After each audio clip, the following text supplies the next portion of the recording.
YouTube, what's going on? We're back with another episode of The Cross. I'm your host, Chase, aka Lyrics. We're back with another banger video. A lot of breaking news this week. For those who don't know, you've kind of been missing out. But before we get into all the fantastic news for this week, I need you guys to like, comment, subscribe down here if you love the channel, love the Charge Network, love everything that we do in Oklahoma City, or just look forward to the content that we produce to you guys every week. And while we're talking about OKC, we just got to give credit where credit is due. I give a shout out to our sponsors, give a shout out to Avid and their headset. These that's pretty good headsets. I got mine, like a week and a half ago, and great sound, pretty good quality, I would say for sure. I have no complaints as of now. We gotta give a shout out to Zip Chairs for all your office and gaming chair needs. They do some really good job over there. They have custom chairs and all that good stuff, great quality. We gotta give a shout out to Avid, shout out to Advantage for all your supplement gaming needs. When you're gaming, you gotta be able to stay filled up. You gotta, keep reaction time and things like that. All good. And then we just gotta give a shout out to the production team at OKC. You guys doing a great job, killing it over there. As always, we try to do what we do, baby. So let's go ahead and get into this week's episode. Guys and girls, we finally made it. The Los Angeles Thieves have pretty much secured one of the biggest heists of all time. These fucking rumors about hydrogen scrap and all that shit have been going on for the last 2 weeks. Chad, I would do a lot for that fucking roster. You guys know this. I'm gonna be honest with you boys. More than likely, it's not gonna be that. And this is why these fucking leaks suck, because if I can't pull through and put together whatever the fuck that you guys are thinking, then I'm the bad guy, bro. Do not believe these headlines, gentlemen. It's only gonna set me up, set you up, set LAT up for inevitable frustration and disappointment. Just wait for announcements, man. All right, gentlemen, that's gonna do it for me here today. It's been a long day. I've lost a lot of R. I'm gonna go hang out with the wife. We'll be back here tomorrow. Twitch TV, we'll see you fudging later. All right, boys, take care. Yo, you think they bought that? Not at all, bro. We gotta get that announcement out soon. Ah, come on, let's do it. Let's get to it.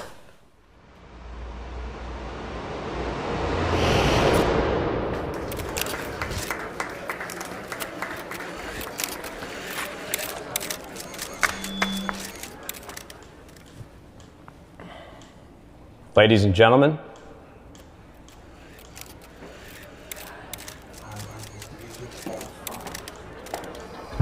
we got him.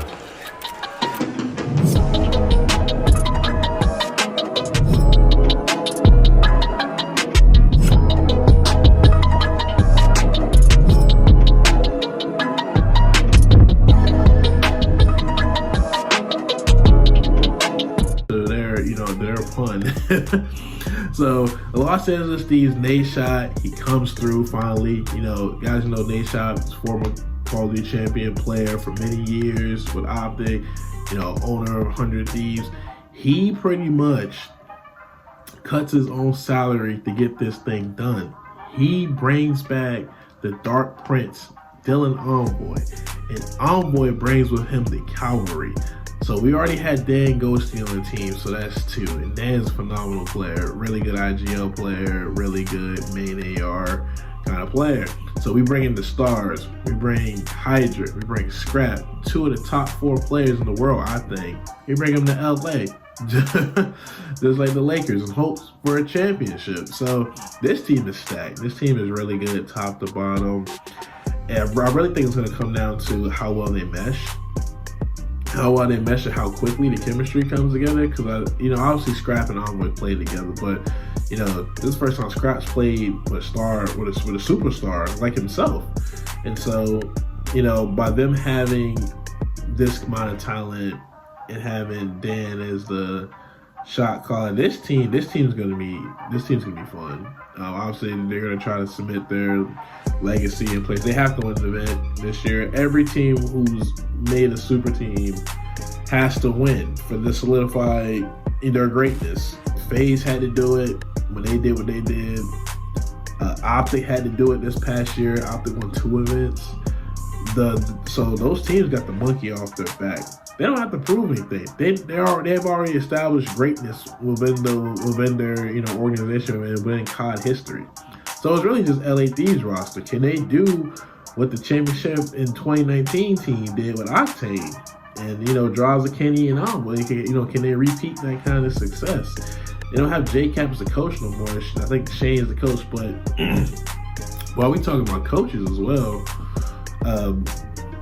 Tupac, Darrell, Sender, some of them is kind of up in the air. I think Darrell has a deal, getting ready to get a deal done. But there's some good coaches out there as well. So this team's putting together all the right pieces. It's really just going to come down to how quickly it can come together. This is a very expensive penny to buy out 3 players and then to pay them. And I'm assuming they have to take a pay cut as well, right?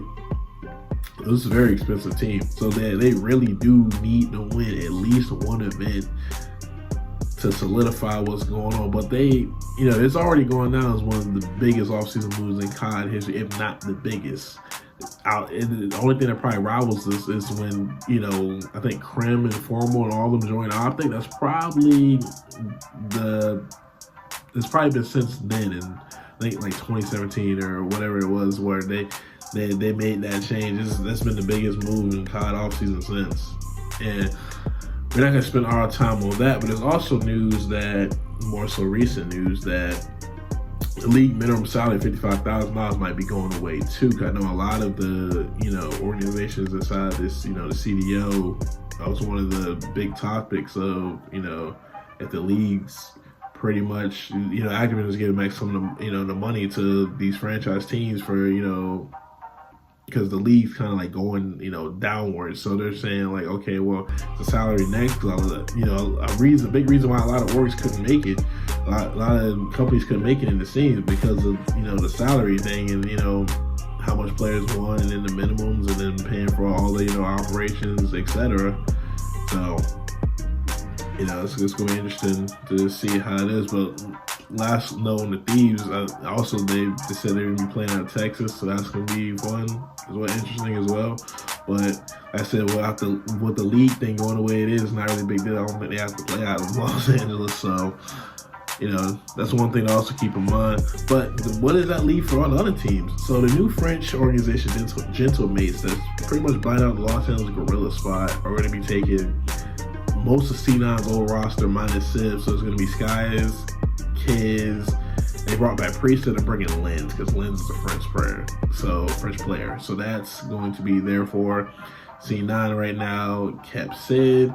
Is bringing in thinking for right now. The rumors say bringing in Attach, bringing in Nero, and also bringing in Crimp. So that's looking to be there for Ultras. Try to figure out what they're gonna do.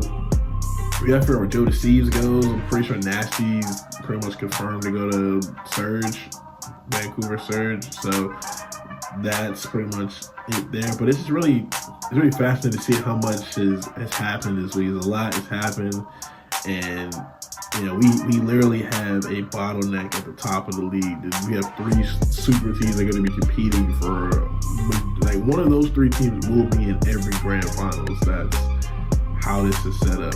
So it's very interesting to see how this will all play out, and the history with some of these matches are going to go this year. There's going to be some fantastic, crazy matches this year. Like, just think about it. There's going to be a lot of crazy things going on this year. So tell me in the comment section what you guys think about this team, what you guys like, what you guys don't like, predictions for Black Ops 6. I'm not gonna sit here and say these are gonna win the chip, but I do think they will get it going and they will win an event. I don't know which one it'll be, but I do think I think just like last year, the top 3 teams will win an event. They will be on their game. Like, they're going to be in prime form at some point during the year. So, and there's probably going to be a team that win multiple events. I mean, I don't see why not. Most of the talents are bottlenecked at the top of the league. So we're gonna see what's going on. And just last thing to note, why is the owner of Ultra calling 100 Thieves a hoodie, or when he literally just allowed half his roster to go over there? So I mean, Come on, man.